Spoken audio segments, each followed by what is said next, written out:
Hi, this is Val Hart, the real Dr. Doolittle, and today we're talking with Lynn Hoover. She's the author of Dog Quirks and Behavior Solutions.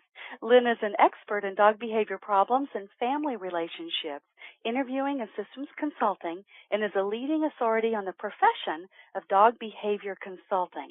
She founded the International Association of Animal Behavior Consultants, IAABC, and served as president and chair of their dog division for 4 years. She's a longtime advocate for standards and meaningful certification in the field. Lynn is also a medical family therapist with a long-standing eligibility for clinical membership in the American Association for Marriage and Family Therapy. She's the author of the acclaimed book, Dog Quirks and Behavior Solutions, and a text, The Family and Dog Behavior Consulting. She has a private behavior consulting practice in Pittsburgh, Pennsylvania. Welcome to the show, Lynn. Hi, Val. Thanks so much for having me. I'm just delighted to be here. And me too. I have to tell you, the book is delightful, and I have to ask you, what kind of dog is this on the cover? He is hysterical. That's a long-haired Chihuahua. Oh, my God, he looks like Yes. a gargoyle. You want to hear a little story behind that picture? I do. Tell me. I had some publishing experts tell me, well, why don't you just have a dog chewing up a shoe? Yeah. And because that's what people would expect from a book about dog behavior problems. Right. But my book deals with, some of the heavier duty problems like separation anxiety or aggression, obsessive compulsive behavior, dogs peeing in the house instead of out of doors. Right. And I wanted to say, my book, this is serious business.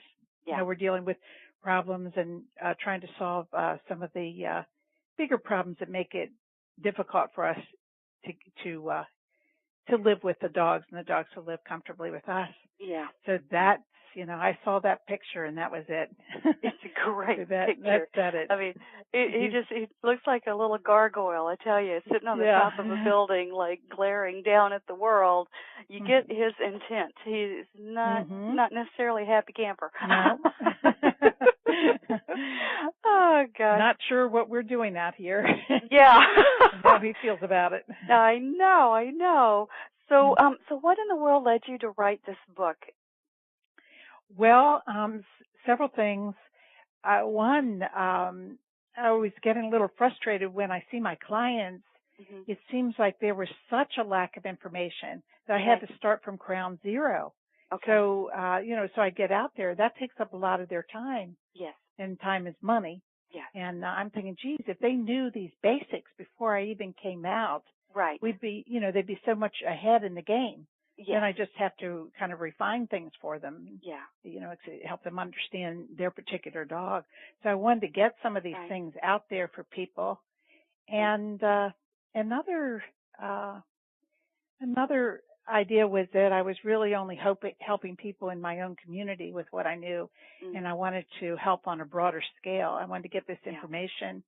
It's really reliable, scientifically valid, sound information out there to people all over the world, really. Yeah. And the third reason was when the economy tanked on us, I predicted that there would be less people willing to pay for behavior services, and therefore, and yet, their dogs have problems that very often can be helped if they just knew what to do. Exactly. So I thought, well, I'll get it out there, and some people still aren't going to read my book, and maybe they still won't understand their dog or know what to do, but a lot will. A lot will, and especially when it's presented clearly in a way they can understand. I tried. And take action, yes. Yeah. So one thing you said you wanted people to know is that you want them to know that dogs are easy. They can be wooed, they can be won over, and it all starts with our understanding accurately of what's actually going on with our dogs when they misbehave. Exactly. Believe me, you said I was a family therapist. Well, after having worked with people with all their complexities, when I saw in comparison how easy it was to get to stop these unwanted behaviors, Yeah. And to draw from the dog's behavior, the behavior we want, if we just know what we're doing, we Yeah. understand the dog, and we just, know how to bring that about, it's really easy in comparison. Well, I know that our audience, our listeners are thinking, easy? Yeah, well, if you do the right misery? thing, what's not easy for them is they don't know. That's what the information that's missing with most people is they don't know what to do. Yeah. And they try to correct aggression with obedience training. Yeah. Well, that's, might help a little, but that's not where it's at. When the dog's, growling and biting. Mm-hmm. So let's talk about that. Can you give us a case study or a story that would help us understand aggression? Well, you know what? Aggression comes in so many forms. I think I'd start first with if your dog is growling or it depends on who are they. Are they aggressive towards their owners? Mm-hmm. Are they protecting their turf or their resources? Are they aggressive because you have food and they want it and they think it should be theirs? Or they have a bone and they growl over that? Or do they imagine that they're protecting their family from these bad people who come by, like the pastor from your church? Yeah. So I said it was so simple to change dogs' behavior, and it is. But what's complex is trying to understand the mix of forces behind the aggression. Well, what is it? What's the full scope of the problem that you have? Okay. And some dogs' aggression is so great that, they really can't fit with families, and others may seem terrible, and yet they, these dogs with just a few right things that we do, a few really good interventions, we can turn the behavior right on its head and it's gone. And I have a case like that in my book. Where I don't know, Val, if you got to read about Murphy's Choice. No, I skimmed through that, but I didn't read it in depth. Tell us about it. Tell us about story. Murphy. That's a 14-month-old beagle. So he's roaring into this behavior. Just was adopted by this family, and he's snarling and lunging at people. When I walked in the house, his snarl was worse than any that I'd ever heard from a dog. Scary. Some dogs are more subtle, but he just lay there a couple feet from me on a leash the owner was holding, so he couldn't get to me. Thank God. And just snarl, just and I thought, oh my goodness, I wasn't sure about him, but within 15 minutes, I figured out the key to Murphy and his aggression. Yeah, and we were able to just turn it all around. Wow. Yeah. And so you saved his life. I mean, that kind of aggression. It did. And level. The owner was also that she bothered to call me in and to pay my fees to have me come out there, and that she was a pretty savvy dog person. Yeah. She knew she couldn't handle it. She needed some outside input, and as soon as I gave her that clarity about what he was up to and how to change it around, she went to work. And within a few months, she didn't have anything, no aggression, just friendly dog. Wow. Friendly beagle, yeah. Wow. Well, and you know what? Let's be sure and let our listeners know how they can find out more. Your website is www.dogquirks.com. The title of the book is Dog Quirks and Behavior Solutions. And again, we're talking with Lynn Hoover. So DOGQUIRKS.com. Well, I love the story about Murphy, and thank you so much for saving his life. I mean, at 14 months old, had no one been savvy enough to listen to him, to pay attention to him, and to give him what he actually needed. Exactly. Then he would not have had a long, happy life, that's for sure, and probably wouldn't have lasted very much longer, particularly. I mean, these kinds of dogs wind up in shelters and, and they don't make it. He probably would not have survived. No. Can I make another point here? Please. Yeah. I think part of maybe what I want to tell people is, please, if you ask a trainer or whatever in your neighborhood to help with your dog, and he's showing aggressions like Murphy, please do not expect. I can tell you, 95% of the time, it's not going to be helpful to be aggressive to the dog to get him to stop doing what he's doing. That is just not the way to change things. Got it. Or to conclude, oh, he's being dominant. This is the favorite explanation of Americans for why dogs do what they do. My dog's being dominant. And if I had viewed him as dominant, then I would have tried to dominate him instead. And then we would have had a dog that didn't survive. So. Yeah. They feed back to us what we feed to them, right? So yes. If we're feeding more aggression in return than they in defense, yes. would have to escalate, their approach. That's all they know. If they knew yes. something else, they'd do it, right?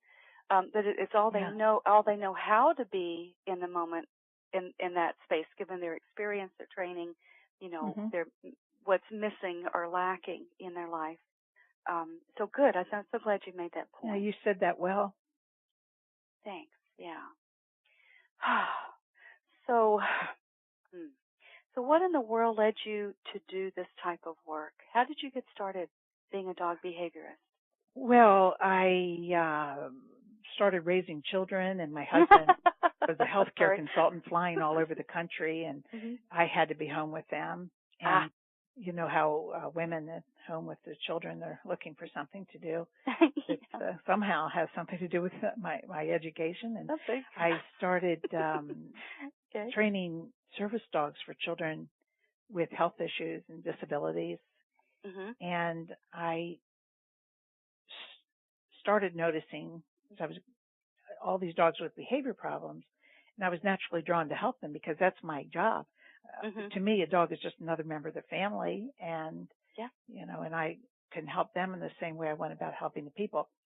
Except that, of course, there was a very steep learning curve to learn all I could about dogs and dog behavior.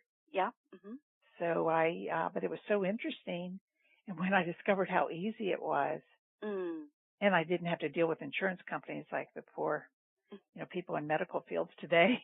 Yes. There was no going back.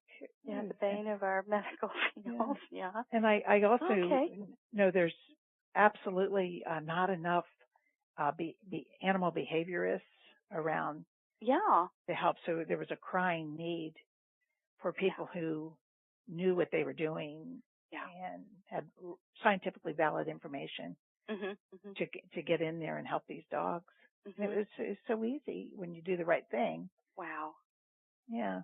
Wow. And so you took that and you founded the International Association of Animal Behavior Consultants.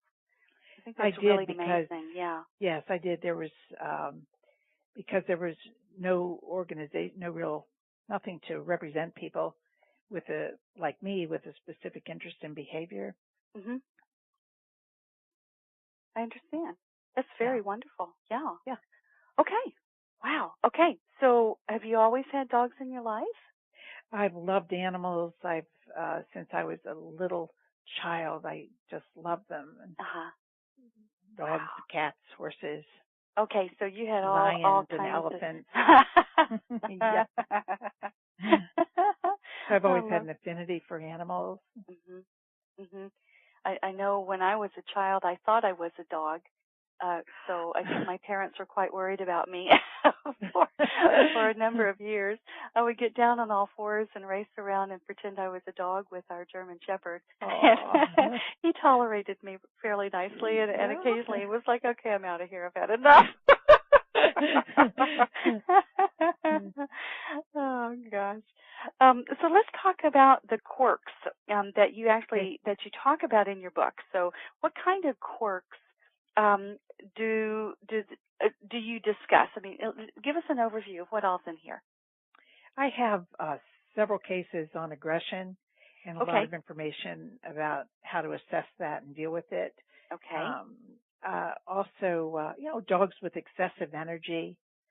And there's so much you can do to bring that in line, that behavior, to make the dog more, easier to live with, and to give the dog a better life. Okay.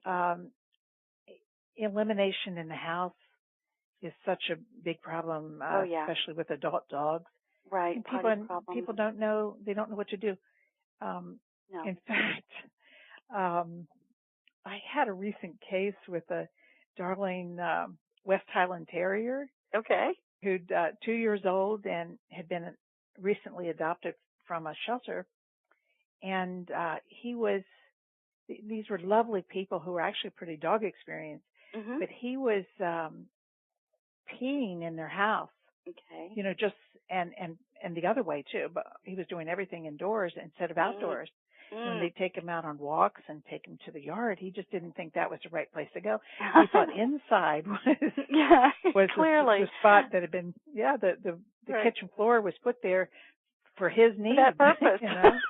And the carpeting, some of the carpeting upstairs too worked quite well for him. It worked real well. Like you just said, it worked well for him. It did. It did. That's the problem. And fortunately, we should have built in a flushable toilet for him, but we couldn't do that, Yeah.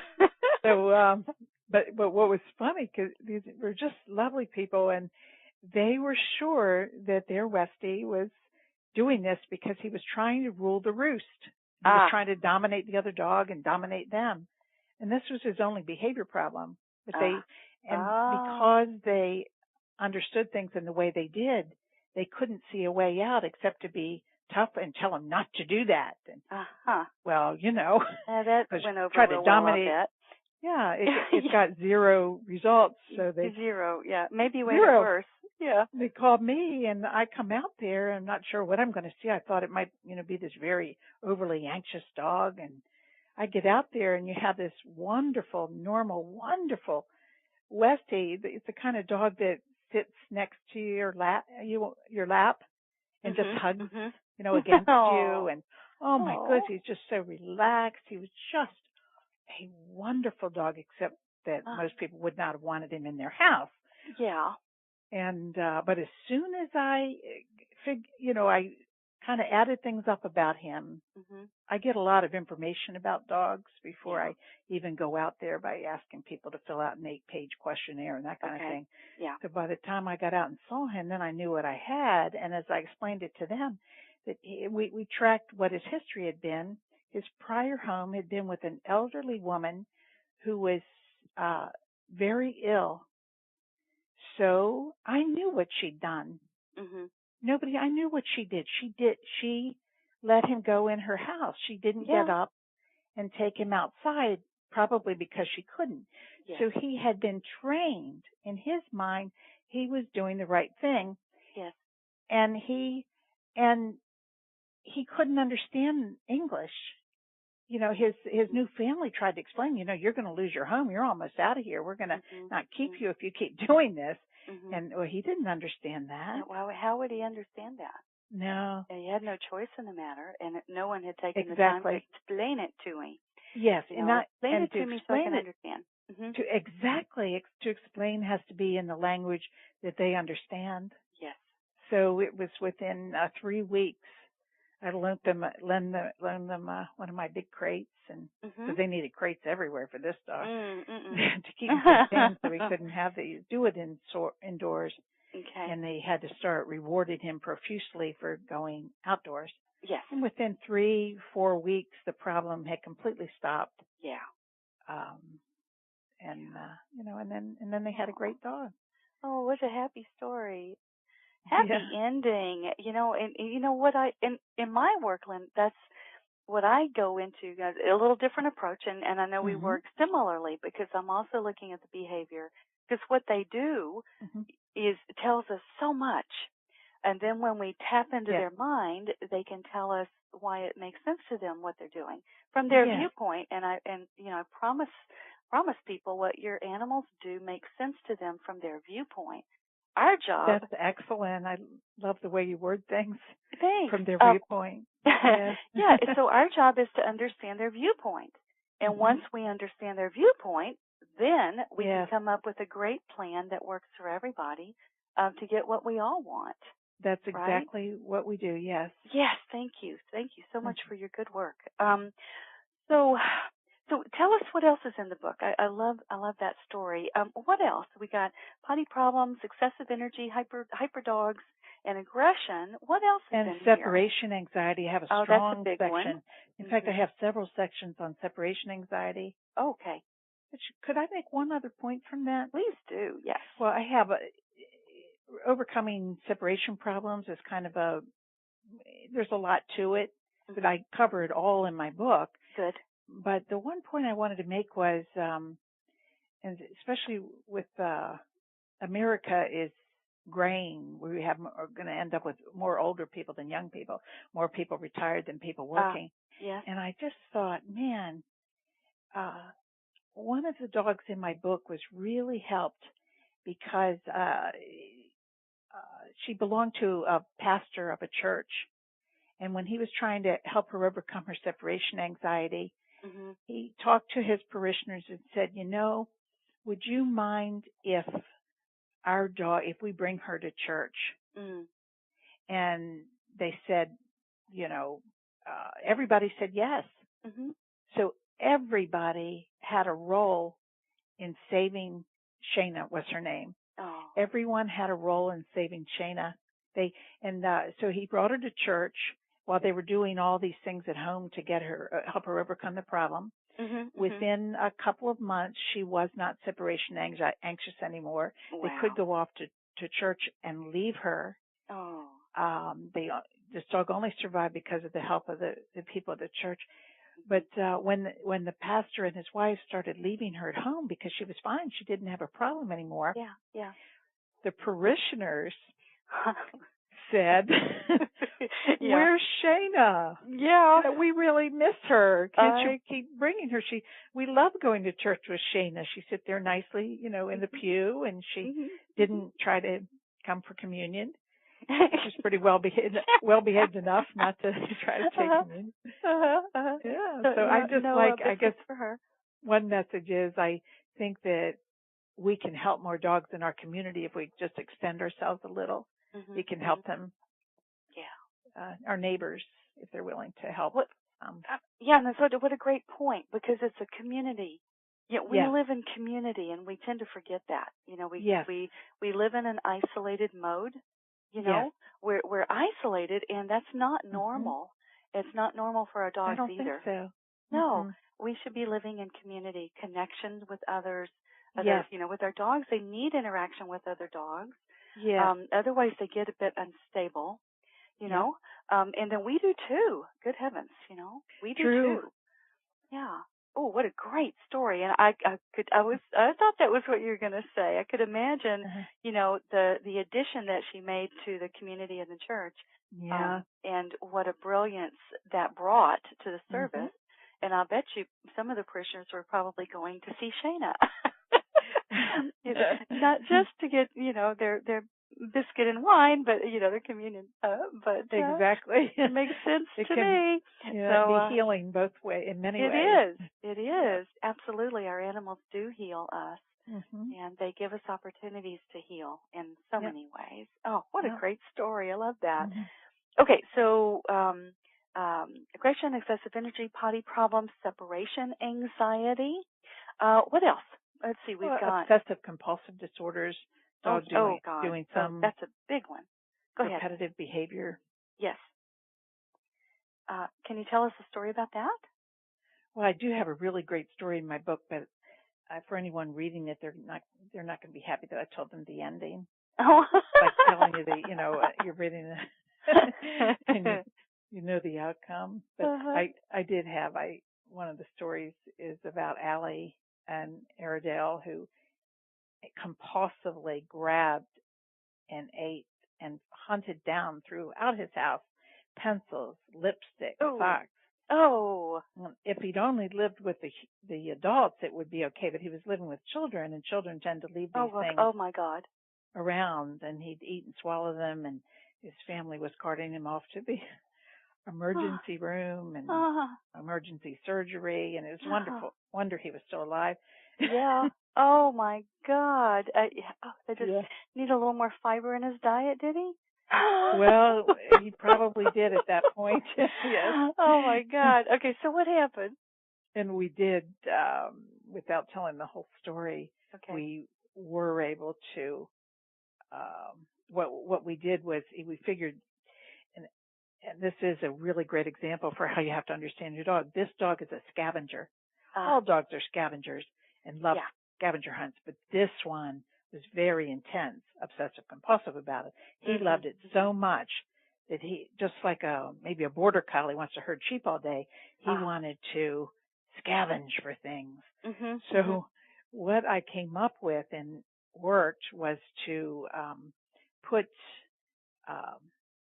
edible things, like eggs in his dog food and treats and little.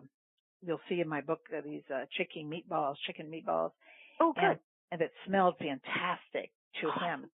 And we planted them in the places where he usually goes looking for pencils, lipsticks, and socks, etc. Anything he could find, he'd eat.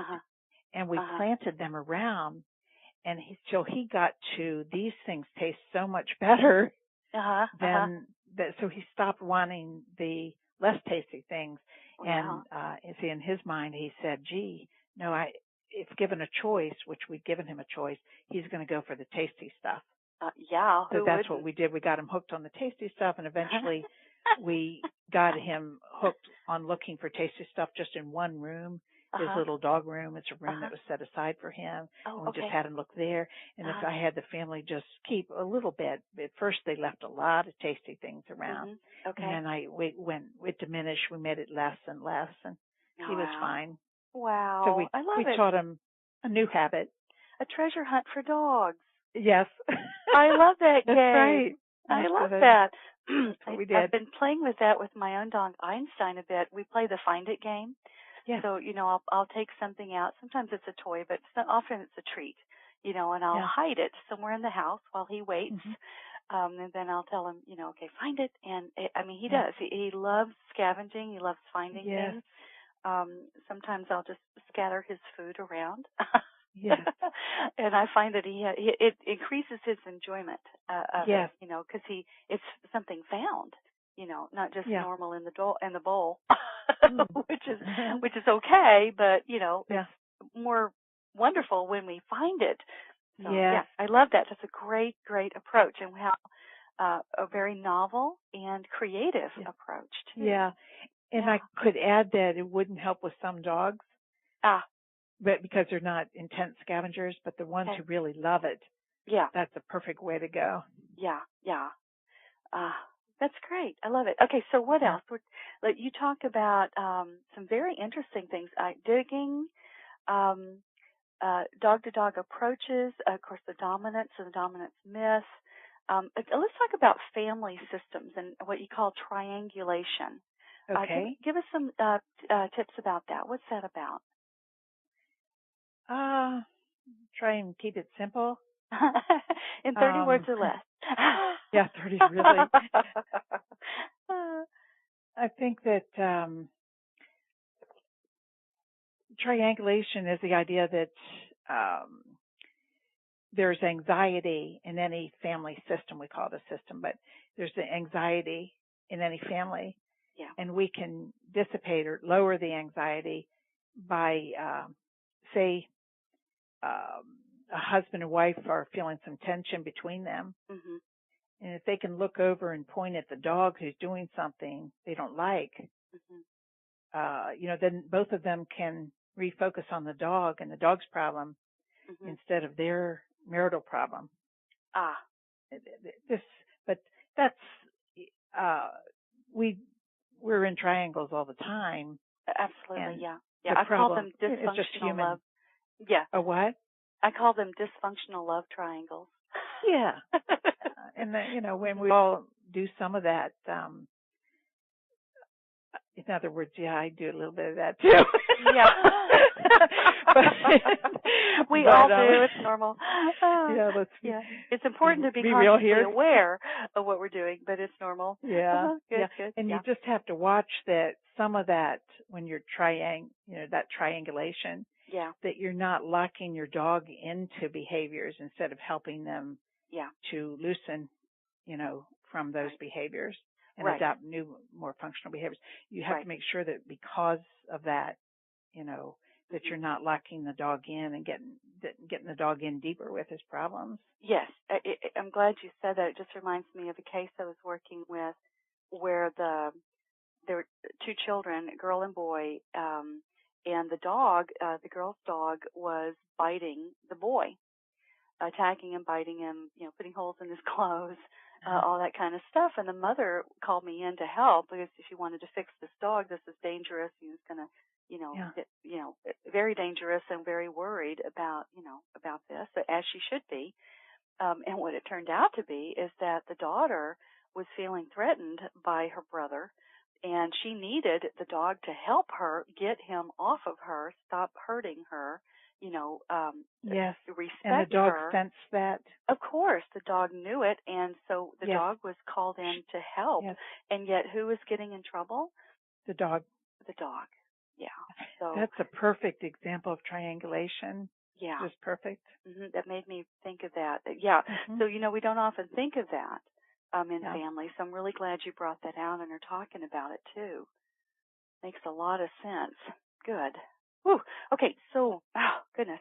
What do you think the biggest mistakes people make with their dogs are?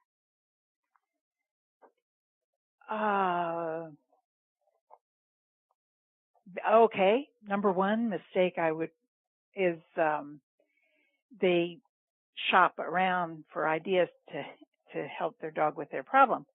And they'll talk to a neighbor, and the neighbor will give them, I tried this once. Why don't you try, A? And so they'll come back and try it, this one thing. Darn, that didn't work. So then they ask the person at the pet store, and it gives them a second idea. Okay. Darn, it didn't work. So they go on and on trying these individual solutions, which might have worked if they'd all been put together as part of a coordinated plan. Oh. So, when I try to change a behavior, I'll likely do 7 different things at once. But if you do one by one,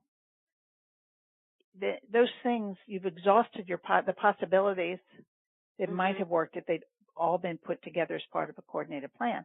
Brilliant. Yeah. And, I didn't. Okay. Yeah. I'll accept that. Lynn, you're so funny. It's brilliant. I need that today. Thank you. You're welcome. Well, it is brilliant.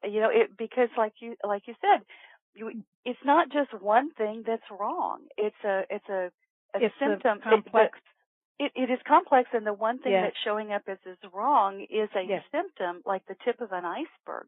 There are other things in their life that need to be evaluated. Their diet, their management, their stress levels, their activity, the way we train in other ways, how we untrain, and the message and signals we're sending to our dogs all the time. So you can't just tweak one little thing and expect it to fix a larger issue. So, I think you not. said that. Yeah, no, I get it. So we need a coordinated plan. Yes. Thank you. And that's brilliant. Okay. And another thought is I wish people would get in their minds to look for information from reliable sources, which I cite many reliable sources for information in my book. Because there's all this junk information out there. I can't tell you. I mean, I've been studying this for 10, 12 years, and how much junk information, because I go to people's homes and the things they tell me that they think are true about their dog, and, science doesn't support that. Research doesn't support that. So it's, please, likely the person who owns the dog wash is not an expert on dog behavior problems. Yeah. Your neighbor down the street who has 2 really nice golden retrievers, likely is not an expert on the problems that you have. Yeah. So I think you have to get the reliable information, the solid, sound information, Right. and not the junk information. Okay. So I know in your book you give us ways to find more reliable information, right? I do. Yeah. I cite a lot of sources. In fact, I cite so many sources that anybody who reads my book should not have to go outside of what I have here, because I have links to, known reliable sources. Okay. Like the, veterinary news magazine. Okay. And what's in there is pretty darn, is going to be about as solid as you can get. But I put sources for each of the different problems too, like separation anxiety, where to look, so you're not listening to all this. Right. It's these absurd input from people who really don't know a whole lot more than you do. Yeah. Or, I mean, by you I meant than a lot of dog families. I know. It's so interesting. There's a lot of dogs, and there's a lot of people who love them and work with them in some capacity. Obviously, and all of us who have dogs work with them, and we learn what we learn, and we know what we know. And I think we always want to help somebody who's having trouble, so we share what our experience has been or what we're thinking. But like you said, we could be totally off base and not have any idea how to help that person with that animal, and our approach that might have worked with this one individual, it doesn't work with all dogs. It's like you have to have a unique approach for the unique individual. Yes. Right. That's true. That makes sense dog, to me. You have to figure out that dog. Yes. That dog is an individual, just like we are. Makes sense. Okay, good. And I will say it's hard to know sometimes who's a reliable source. Like you said. Because everybody considers themselves, in our society, a lot of people consider themselves an expert. I know. We do. And they feel quite free to comment. To share our wealth of knowledge. But even so-called reliable sources sometimes are not so reliable, and if their approach may work for this group of dogs or this type of dog, it doesn't work for all dogs. So they may have it may done not work for something yours. that worked with one of their dogs once, but that doesn't have to. Exactly. Isn't a good match for that dog that you have. So to me, it would be the bottom line would be to keep looking for reliable sources. Tune into your dog and know specifically what their issues actually are, and then come up with a coordinated plan to address the whole dog, not just a piece of the dog, not just this one aspect of the dog. Well, that makes a lot of sense. Are there other mistakes that you want to be sure that we know? Well, I think people who are trying to help their dogs sometimes get them in deeper by, for example, going to trainers who don't have, they may be excellent, superb trainers, but they really don't have expertise in resolving serious behavior problems like aggression or separation anxiety. When I say serious, I mean problems that could cause the dog to lose their home. Yeah. And or their life. Yeah. Yeah, very much. And I think that they have to be careful about trainers. Some trainers you would call would treat the behavior problem as a training problem and try to train it out of them. And that usually isn't what the dog needs. But I think the bigger warning would be, please, believe me when I say that don't let anybody use harsh tactics with your dog. Okay. If especially with aggression, we already talked about that, not meeting aggression with aggression. Yeah. That people conclude, and some trainers might conclude that the dog is being dominant, and that usually leads you down the wrong path. Yeah. Please don't let anybody do anything to your dog that you're going to regret later because it digs the dog in deeper. Yes. Yes. Dogs can be wooed, as they can be won over. It really doesn't take that much to woo them over. Some dogs, most dogs, to better behavior. Yeah. Yeah. Yeah. So seduce your dog. I would say that. Court your dog's favor. That's right. Yeah, you can win that way. Why risk using, really punishing them or Right. So positive acting reinforcement. as though they don't have a good character or something. That's so silly. It is silly. They do have good characters. They're amazing, wonderful creatures. With so much to offer that need to be understood. We need to listen to them and understand them. They don't need, to be punished in harsh ways. Absolutely not. Yeah. So give us an example of wooing. How would that look, or how would it work? All right. One thing I sometimes do with dogs who I know, when I know going into the consult that I get to the people's house and the dog's going to be very suspicious and sure, normal. Mm-hmm. Yeah, and as they would be, growling and want to attack me. Mm-hmm. Is I'm a little reluctant to put this forward because it's not one thing. Because remember, I do 7 things or 12 things. But one thing I might do in addition to all the others as I'm putting together a plan is, and I did with Murphy, was to bring along a fresh roasted chicken. Oh, that I picked up at Sam's Club on the way over there.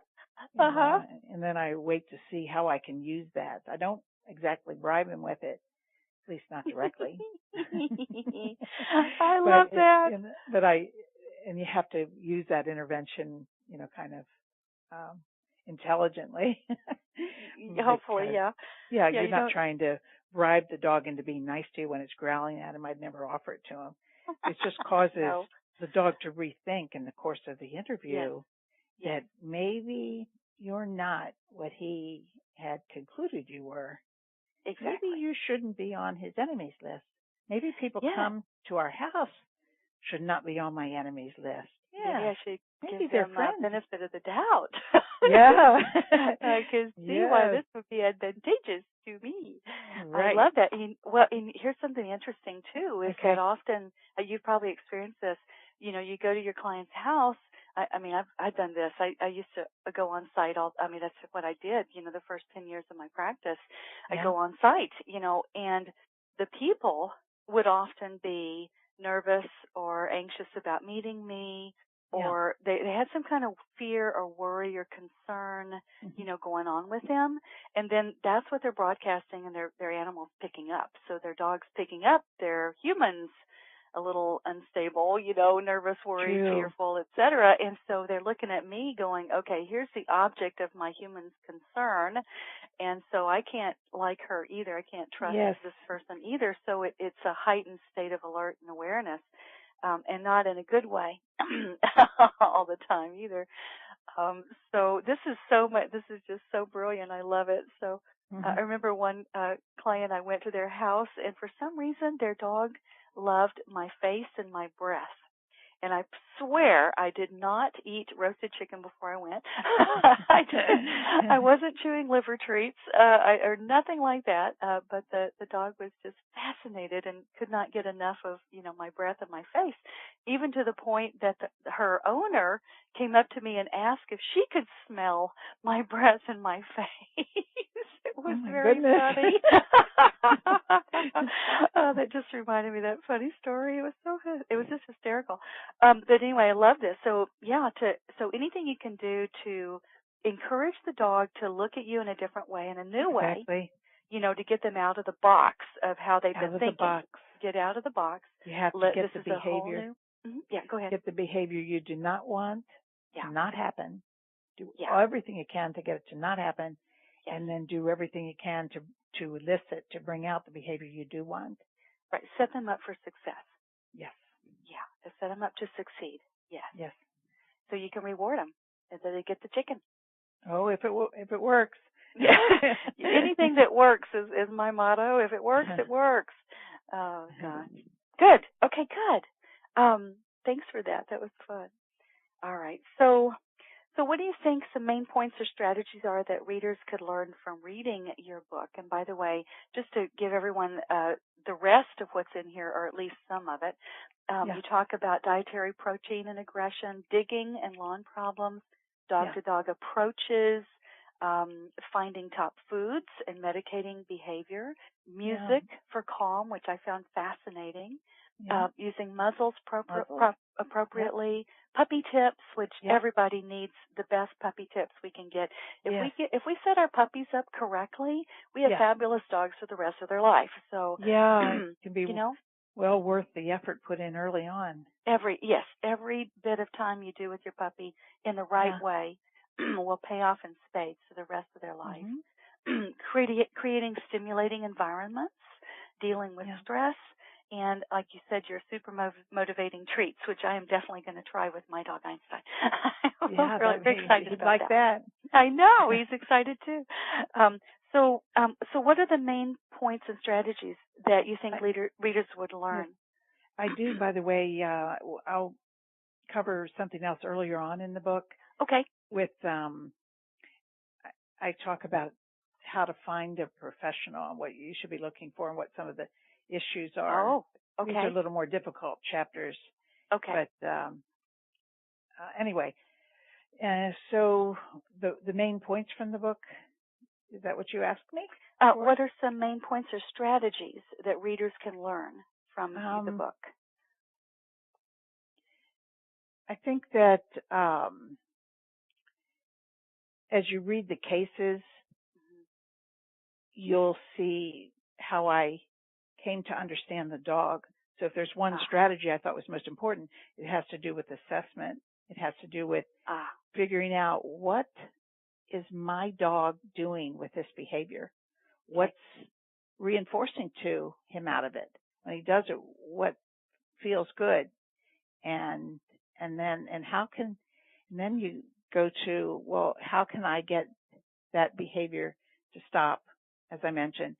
And then how can I reinforce the behaviors I do want so that they'll happen more often?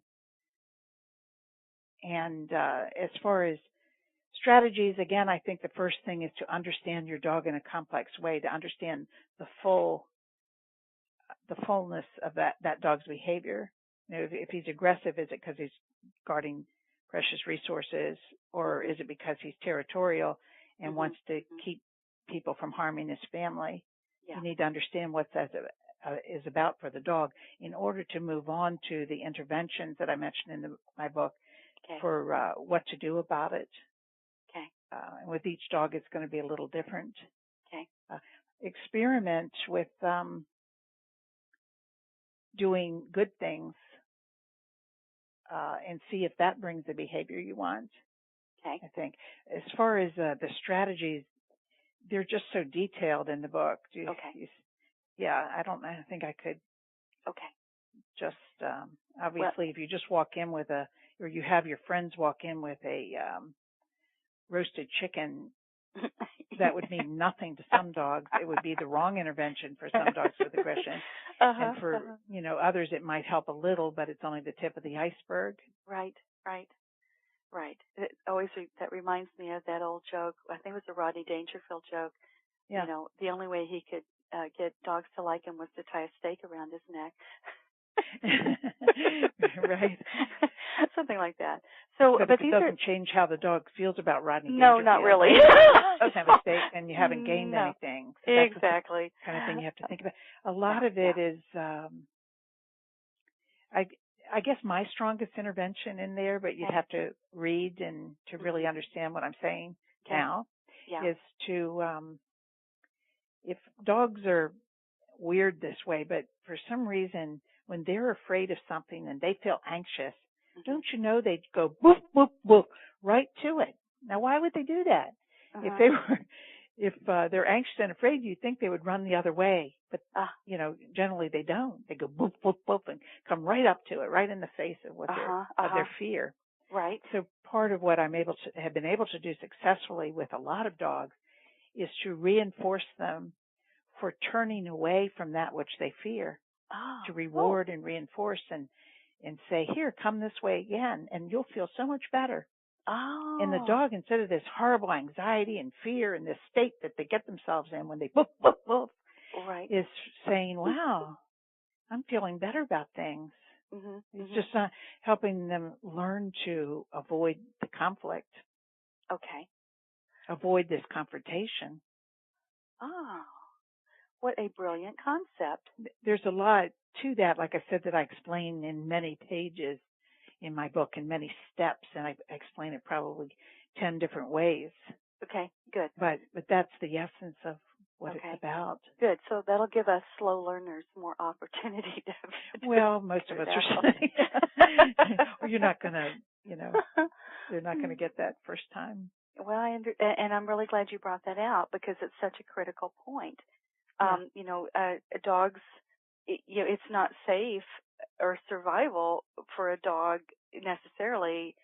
Well, in survival we have fight and flight, right? There are other aspects too, but their only choices particularly are to either face it directly and try to be bigger than and scare the other thing away that's getting them all upset, to protect or whatever, or run away. And that teach them to flee in a way where they feel tremendous security because they flee to behind their person or flee safely.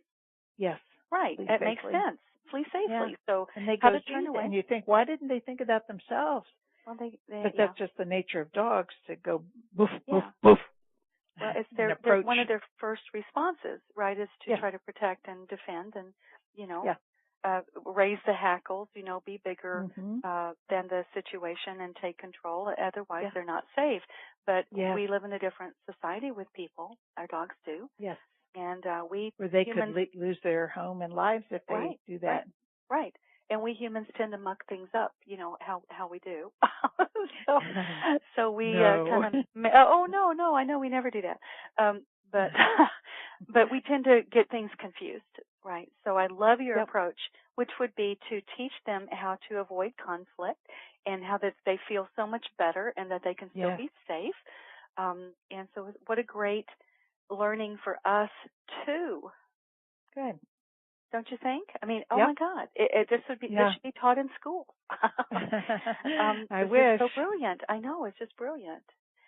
Oh man. Okay, so let's start wrapping it up a little bit. I want everybody to definitely get a copy of your book, and if you know other dog lovers, get an extra copy or 2 or 10 for them. Let's all get dog savvy. We need to help our dogs. Our dogs need our help. So the book is Dog Quirks and Behavior Solutions by Lynn Hoover. And I'd like to finish, I'm sorry. Go ahead. The website is dogquirks.com, DOGQUIRKS.com, dogquirks.com. Lynn, it's been such a great interview. I've enjoyed talking with you so much. And the last thing I want to leave our listeners with is your mission, which I honor and take on as my own. And that's to reduce the number of dogs that are inappropriately punished, discarded, and euthanized for behavior problems that are easily resolved. So thank you so much for the work that you're doing. I appreciate you being on the show. Thank you, and I've really enjoyed this. Great. Okay, well, stay in touch. Let us know what else you're up to, and we'll talk to you later. Will do. Okay, thanks, Lynn. Bye. Bye, Val.